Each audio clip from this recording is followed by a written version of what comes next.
soir, au téléjournal. Catastrophe à l'Université de Montréal. Un nouvel attentat à la bande de Gaza. Jean Charest fait une annonce sur le CHUM. Obama ne tient pas ses promesses. Uber Eats aura un dernier espoir pour gagner le prix Nobel. Manifestation au centre-ville pour passer de pi à 2 pi. Et ce jeudi, en exclusivité, notre bloc chronique culturelle et sport.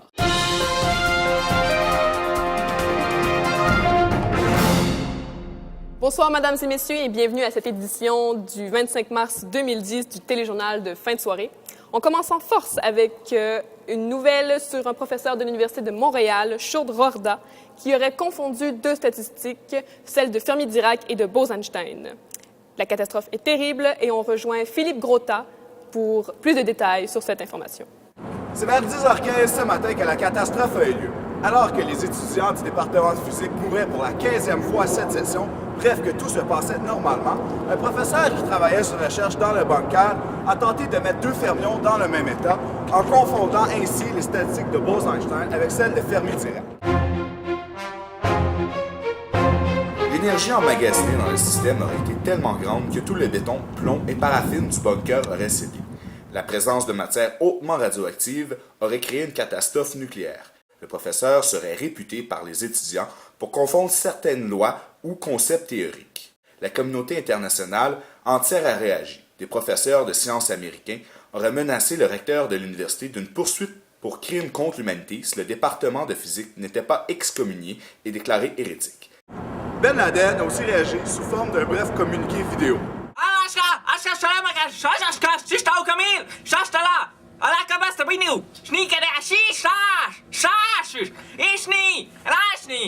C'était Philippe Grotta en direct de l'Université de Montréal. Merci, Philippe Grotta. Passons maintenant à la section sport et rejoignons notre journaliste qui est sur place au CEPSUM. Merci, Madame Leron. Cette semaine, en physique, l'équipe de hockey des physiciens a encore démoli l'équipe des philosophes dans un match qui s'est terminé au score de 18-0. Le joueur Laurent Karim Bellan a été échangé contre une pièce d'équipement. Il s'agirait d'un divan du HEC. Sur un tout autre sujet, nous sommes fiers d'accueillir au département de physique un médaillé d'or olympique.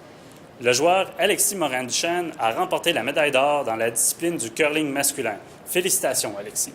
De retour à vous en studio. C'est maintenant le moment de faire une pause. Alors, restez ici, nous revenons dans un instant. I'm too sexy for my love, too sexy for my love, love's going to leave me. Je sais pas ce que vous faites les gars, mais continuez comme ça.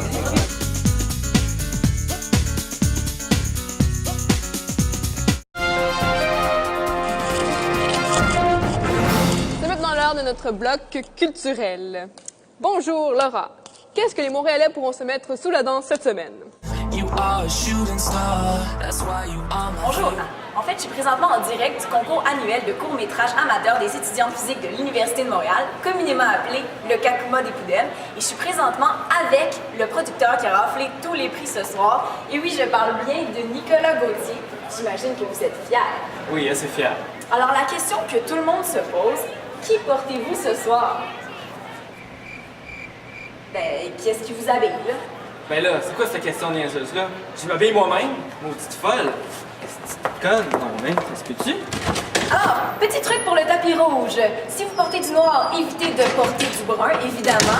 Messieurs, le nœud papillon est revenu à la mode et mesdames, ce sont les épaulettes. Le tricot, c'est plus à la mode depuis les années 50. Et si vous portez des bas blancs, s'il vous plaît, on évite de les voir. Autre nouvelle, le talent show des étudiants de physique sera la semaine prochaine. Il y a encore des billets en vente. Alors, c'est le 1er avril. On espère tous vous y voir. À vous, Anne. Maintenant, allons rejoindre Colin à la météo. Alors, Colin, les temps se réchauffent maintenant? Bonjour, chers téléspectateurs. Comme vous avez pu remarquer, durant les 3 derniers jours, une masse d'air froid s'est abattue adiabatiquement sur le Québec, causant ainsi d'énormes précipitations sous forme de monoxyde de dihydrogène. Fait intéressant, savez-vous qu'en 1611, Kepler fut l'un des premiers à s'intéresser aux flocons et il rédigea même un traité nommé l'étrenne ou la neige sexangulaire. De plus récemment, en 1935, un physicien du nom de Bergeron développa sa théorie de croissance des flocons à partir de la cannibalisation des gouttelettes d'eau, ce qu'on nomme très communément l'effet Bergeron. Ta gueule! Fais juste dire qu'il neige, hostie. Une grande sortie cette semaine pour Hubert Reeves, éminent chercheur de l'Université de Montréal. Il s'agit ici de son tout nouveau livre traitant d'une nouvelle philosophie sur l'origine de l'univers.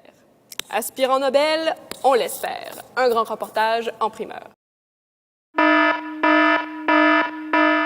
Bonjour. Aujourd'hui, je vais vous parler de ma nouvelle conception de l'univers. Les amas globulaires, les amas de galaxies, on remarque que leur complexité augmente localement. Ce phénomène est à la base de la vie. Si on observe la vie, ça commence par quelques cellules, ensuite ça se transforme en un fœtus pour éventuellement donner un enfant, un bébé qui évolue. Donc on pourrait penser que les amas globulaires et les amas de galaxies pourraient former des animaux, tels un chevreuil, une grenouille, une truite, un rat, un joli chaton. On sait que la Terre repose sur une tortue géante, qui elle-même repose sur une autre tortue, et en dessous il y a encore une tortue, c'est une colonne infinie de tortues. Une autre tortue, une tortue, une tortue. C'est déjà tout pour ce soir. Merci d'être resté à l'antenne. Je vous donne rendez-vous à la même heure et on se quitte pour le Vox Pop de la semaine. Que pensez-vous de la physique quantique? C'était Anne de Rome, Montréal. Bonsoir et à la prochaine.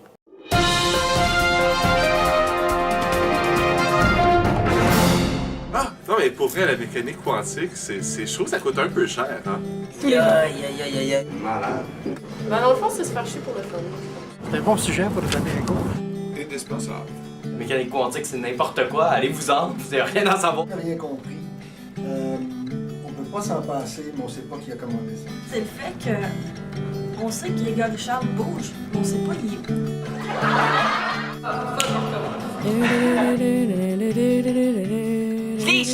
Richard!